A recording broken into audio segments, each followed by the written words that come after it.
আসসালামু আলাইকুম প্রিয় চাকরি প্রত্যাশী শিক্ষার্থীরা। আশা করছি আপনারা অনেক ভালো আছেন। আলহামদুলিল্লাহ। আমিও আপনাদের দোয়াতে অনেক ভালো রয়েছি।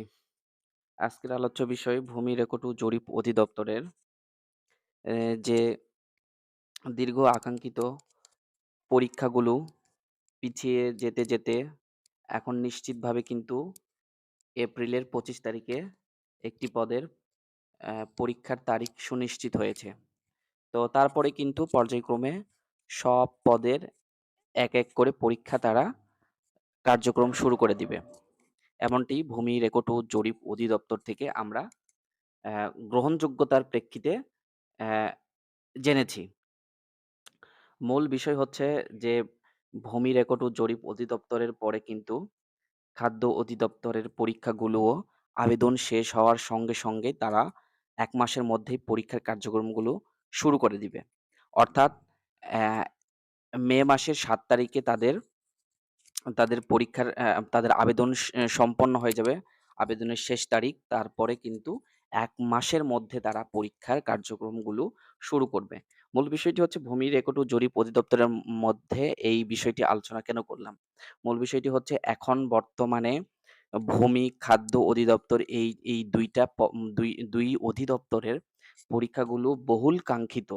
অর্থাৎ অনেকেই অনেক চাকরি থেকে কিন্তু এই স্বৈরাচারী সরকারের আমলে নি মা আ বিনা নিয়োগে তারা ঢুকেছিল। তারা কিন্তু আবার কিন্তু পালিয়ে গেছে। এখন বর্তমানে অনেক শূন্যপদ খালি রয়েছে সেগুলোতে ফটাফট এখন পরীক্ষাগুলো নিয়ে নিবে।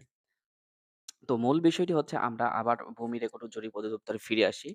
অ্যা কপিস্ট কাম ব্রাঞ্চ সহকারী অর্থাৎ এই একটি পদে কিন্তু তারা পরীক্ষা বেশ কিছু কেন্দ্রতে নিচ্ছে। তার মানে চিন্তা করে দেখুন যে এই একটি পদে কত আবেদন পড়েছে। এ এন কত আবেদন পড়লে এভাবে পরীক্ষাগুলো হতে পারে। কতগুলো কেন্দ্র আপনারা একটু দেখে নিবেন ভালোভাবে। কতগুলো কেন্দ্র মিলে পরীক্ষা অনুষ্ঠিত হবে।